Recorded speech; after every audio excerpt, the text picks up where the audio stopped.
Welcome back to another reading and correcting with me, Kindar, the Tiger writes. Oh, and Ty, the Tiger supervisor. He won't let me forget that he's there. These are where I read a chapter from one of my stories and correct it as I go. If you want to listen to these live, it's every Tuesday morning, 8 a.m. Eastern Time on Twitch. And if you are looking to support me, that is on my Patreon. Today we are doing chapter 73 of Breaking Step. It wasn't funny, Jekyll grumbled in response to the chuckling as they walked to the next house. It sort of was, Don said between chuckles. You made to quiver by a dog? Not a big one at that. The fighter rounded on the sorcerer. You have no idea what those things are capable of. I don't care how small it was. They're a danger to anything decent. You should be fine then, Mess says as Don stepped back, hands raised, but grinning. These things aren't normal, he looked up. One of you made them. Come on, fess up. Nothing that evil comes about naturally. You have experienced little of the world, Commodore said. If you had found yourself facing a badger, you would not think so. I don't know what those are, but they're probably dungeon creations too. Jekyll shuddered and Tibs fought against smiling. The lock on this door was like the previous one, and Tibs realized those had only seemed complex because they were different from the ones he had encountered before. Now, he could envision the type of tools a thief would need to get through them. I'll stand guard, Jekyll said, in case one of those things come back. You know, Dawn said, it's unlikely there will be another one inside. There was nothing there with essence, but Tibs kept that to himself. Then you'll be fine, right? The fighter replied. Inside was much like the others, a living room with stone and metal furniture and an area to prepare food. This room was smaller, making space for a third one. It reminded Tibs of Zachariah's art room. Bowls containing dried colors, brushes lay scattered on the bench, and metal frames rested against the wall. It's going to take until the abyss gets here to go through every building, as said, poking into the room. You can't you tell where the important stuff? Yeah, can't you tell where the important stuff is, Tibbs? No. He picked up a frame and wondered what it might have been used for, and reflexively extended his senses. There isn't anything that. There is something, he said in surprise, as a difference registered at the edge. He couldn't make out what it was, other than it wasn't like anything else he sensed. Loot? Jekyll asked, looking into the art room. What happened to standing guard? That's singular.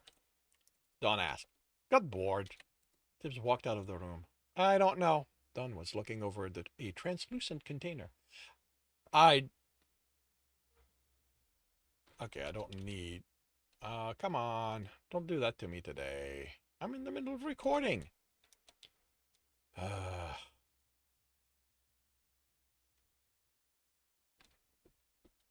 But there we go. So I do not need to repeat that. I don't know. Don was looking over a translucent container. The essence doesn't. I don't have a word to describe it. Flow is the best I can think of. We shouldn't just go there, Don said as Jackal opened his mouth, expression eager. One of these houses might have something important, a clue to where the boss room is. We'll come back after checking what Tibbs is sensing. Jekyll exited with a shrug. Tibbs followed. He sensed the houses as they passed, and they registered much like the others. Some were larger, some were larger, some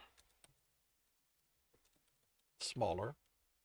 Some had shelves and counters near the entrances that reminded Tibbs of the shops in Craggle Rock. He also sensed four-legged creatures moving about between houses, but unlike the previous floors, they didn't seem to react to their presence, as if they were just dogs like those in his town. What he sensed didn't become easier to explain as he got closer. It was a structure in the center of a large plaza, 1 story in height and made of a black something. It had the rough look of stone, but he couldn't sense the essence that made it. When he, what he what when he sent what he sensed didn't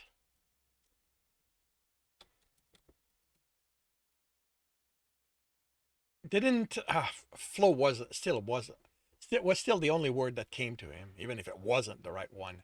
The essence didn't flow right to his senses, to his sense, the singular. I wouldn't touch it, Don said as Mez reached for the wall. This doesn't. He trailed off. You can sense it too? Tibbs asked. No. He looked at Tibbs, surprised. I can't sense anything, and that's what bothers me. You can sense something? Something, yes, Tibbs shrugged. It just means there isn't any corruption, Jekyll said, putting a hand on the wall next to Mrs.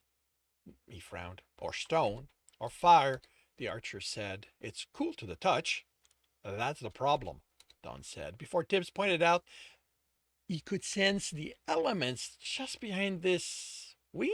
No, that wasn't the right word. Again, we should all be able to sense our elements within it. There are presents everywhere. They are present everywhere. I didn't sense fire in those houses, I said. Then it's because you weren't paying attention, Don glared at the wall. There might not be a lot in objects that aren't burning, but it's still there. You just have to focus. Whatever this is, it's like some opposite of elements. Is that a thing? Jekyll asked. Not that I've read. It reminds me of the containers made to hold a concentrated essence, only this seems to hold everything back, which shouldn't be possible. Nearly every element go into making the containers, since that's basically what you need to ensure one element will be contained. Tibbs walked around the structure, which was only slightly larger than one of the houses. One of the houses, but more round. He narrowed his senses, trying to find a difference in the essence. What he found, he saw instead of sensing, and he didn't think it was a good thing.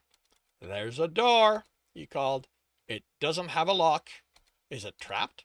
Don asked, the first to reach him. How about triggers? There aren't any essence triggers outside, Tibbs replied, and I can't tell anything about what the essence in the wall can do. What is it doing? I don't know, Tibbs snapped, then took a breath. His audience was at the situation, not Don. The flow isn't right. The flow isn't right. He shrugged again. Maybe that's what none of you can sense. Maybe that's why none of you can sense your element. Or you are simply stronger than we are in this area, and it lets you sense deeper. I can't sense anything inside the building, Tibbs pointed out. It wasn't that it was empty. His sense stopped within that odd flow. That's not what I mean. Don studied the door while the others arrived. Essence can be layered within the same space and stop. I'm not dealing with that kind of headache while on a run. Don nodded as Jekyll stepped between them, and before Tibbs could stop him, pushed the door in. What? The fighter asked in response to the glare. You do that again, and I'm telling Krosef. You said there aren't any traps. I said I can't sense triggers outside. There's no telling what the essence does. It doesn't explode, Mez said, or melt our esteemed leader's hand off. Commodore offered. He smiled. Maybe it summons dogs. Don't even joke about that. Jekyll looked around. Tibbs ignored the lack of anything happening within the building and extended his sense until it was beyond the plaza. He sensed the creatures, whose essence was like dogs, moving about, and he considered keeping what he could tell to himself, but Jekyll's worry was increasing. They aren't coming here. They're just wandering between houses. He made a ball of light and pushed it into the building's darkness. As soon as it crossed the threshold, the essence grew until Tibbs lost hold of it, and the others backed away with surprised cries. What was that for? Jekyll asked, rubbing his eyes. It wasn't me. Tibbs tried to understand what had happened. Cover your eyes. He made another ball of light. I don't think that's... Tibbs cursed as he sent it in. Don cursed as Tibbs sent it in. It started before it was fully in. The part of the packed essence that crossed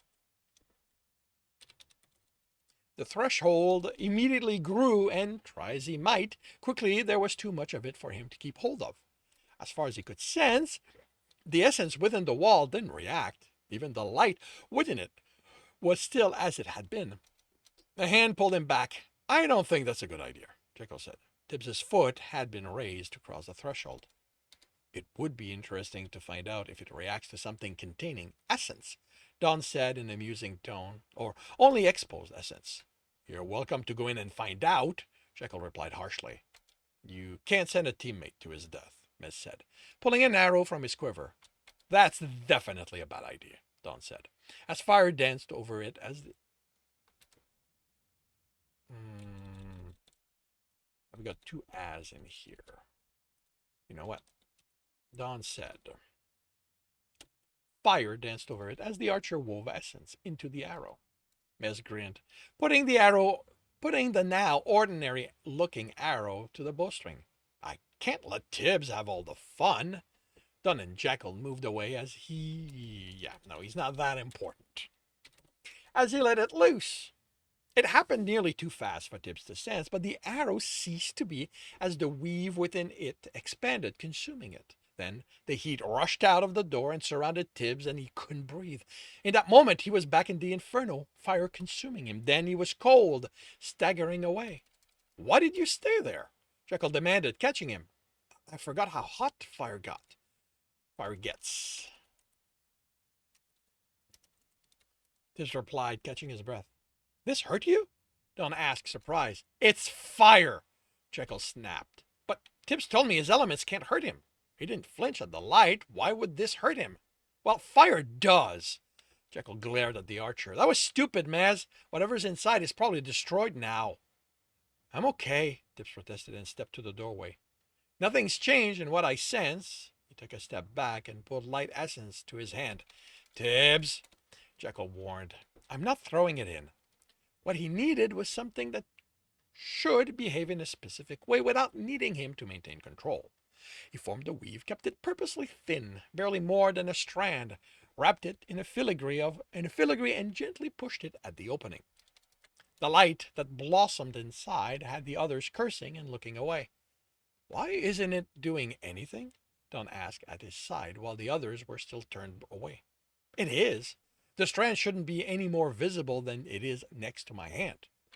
The building was a single room with a central column that looked like the same dark material as the wall. Benches surrounded it, and what could be the four corners, gray columns were topped with large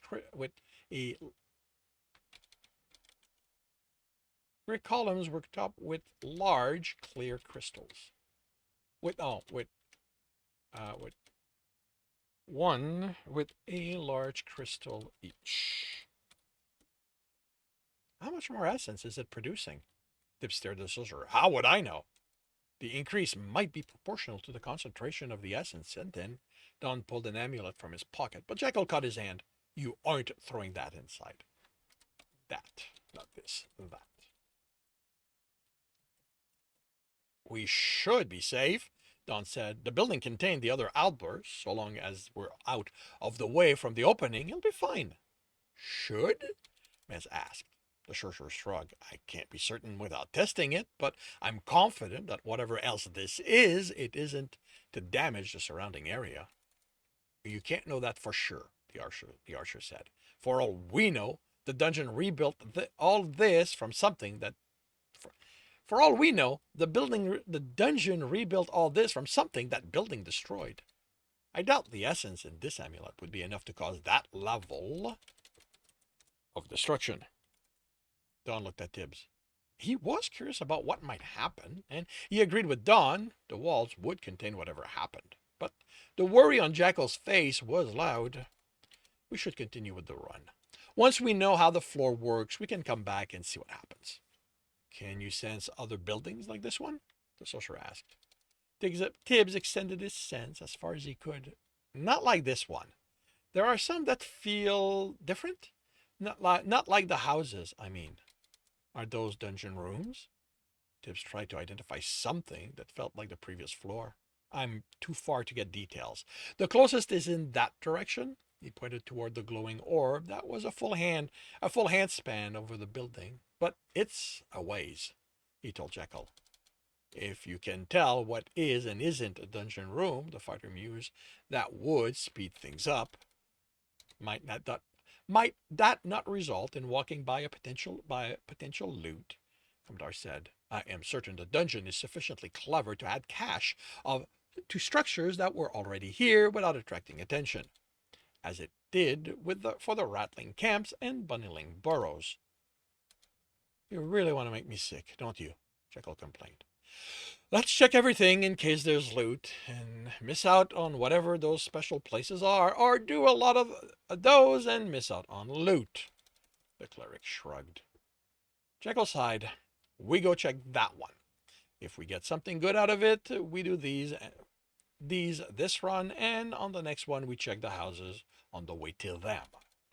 Tibs led the way, uncomfortable at the silence. Still should have commented on what had happened. What they'd said he would have. Wait, what?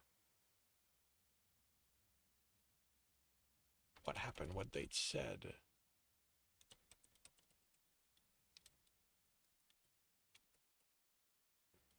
Still should have commented on what had happened. What they'd said he would have for. They couldn't believe he wouldn't watch their first run on this floor if he could help it. What could be going on that would take precedence over that? A door, the doorway disgorged. A doorway disgorged the thugs' way. They looked like they'd come from Tibbs' street, muscular, wearing rags, but looking like they had been pressed down, and their skin was pale, almost white. For weapons, they held planks. The first swing he blocked with his bracer sent him off his feet. Don't underestimate them, Jekyll yelled as Tibbs landed. They might look like thugs from his street, but they hit like adventurers. We're in a dungeon, not the alleys of Mountain Sea. Tibbs had to ask what Jekyll had been up to the last time he'd gone there. He formed a sword of ice and metal, then added a filigree of boar to the edge. When he struck the thug, the edge bent under the impact until the ice shattered. The thug smirked at him. Barely a thought, and the etching sent the thug flying off. He caught the next swing with his shield, a woman who, if he imagined her extended to a proper person's height, would look underfed. He hit hard enough, he thought. She hit hard enough, he thought of Cross punching Quigley across the street. He had it caught to the etched ball of fire and exploded it in its face, then cursed as the more intense than expected fire burned him too, before he absorbed the essence. Now was not the time to experiment. He stepped out of the way of the returning thug, planting a fully metal sword in it and ending up with a rusted knife in his side. A kick and hard swing lobbed the head off, and Tibbs hurried to put a weave of purity over the heavily bleeding wound, absorbing the corruption it contained. Okay, there's a flaw here.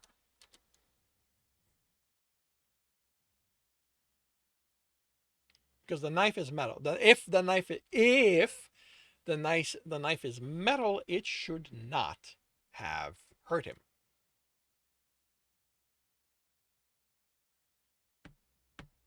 You know what? I'm going to leave it like that. His distracted parry sent him staggering, and planting the sword through the woman's chest did no good. Neither did the kick in the nethers. The punch it landed on him caused him to let go of his sword. Fine, he growled in pain as he regained his footing. If it didn't have a heart to stab, how about everything else? He reformed the essence in the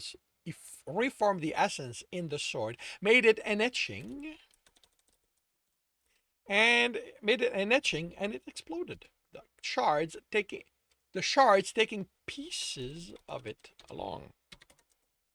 As the pieces fell, Tibbs saw that for as real as they looked, as much like him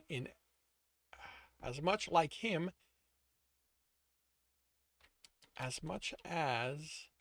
the essence inside them flowed like his, they were still Golem people. They were flesh-like, but there was no blood or the inside of the peoples, or even the pieces that fell at Tibs, and even the pieces that fell at Tibbs's feet crumbled away. Unlike what happened when a runner died near one of the living, near one still living. The others were done, so Tibbs suffused himself with purity, then healed them. The dungeon is clearly going with the theme of a city, Don said, while Tibbs healed the gash in his forearm, but not respecting how weak back alley thugs should be.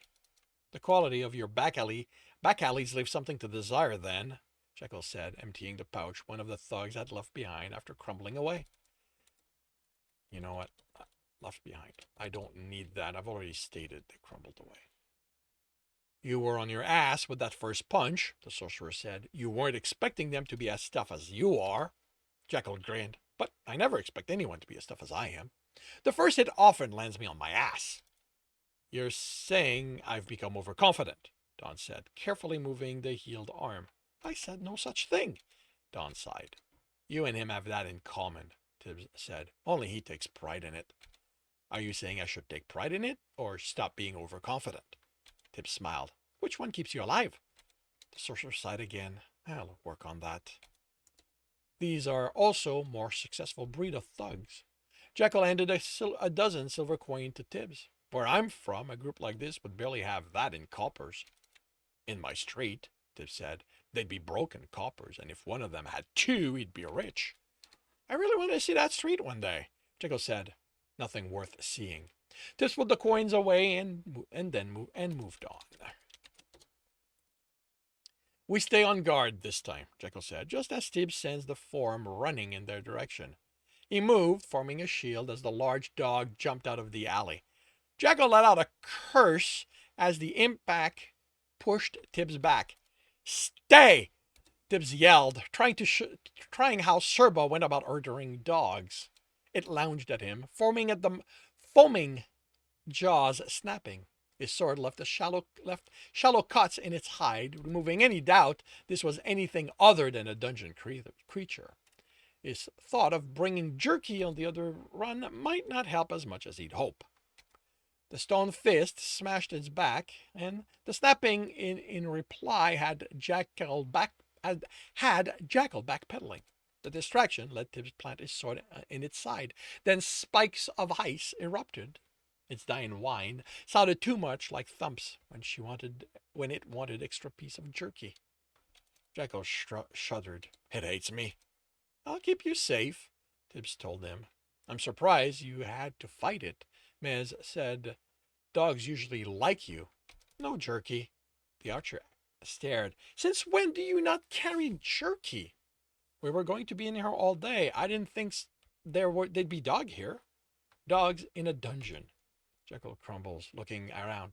I hate my life. I need to make... You could have some of the... Because it was pointed out to me that since they know they're going to be there all day, they should have brought food. We should have offered it some of the food Russell gave us for the run.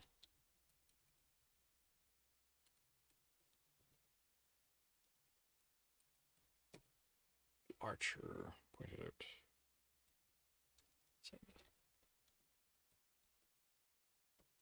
And dogs. Dogs don't. That stuff.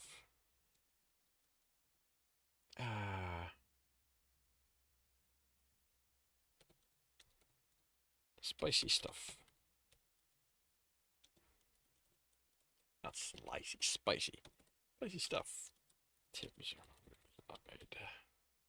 There we go. Dogs in a dungeon, Jekyll grumbled, looking around. I hate my life. And that concludes chapter 73 of Breaking Step.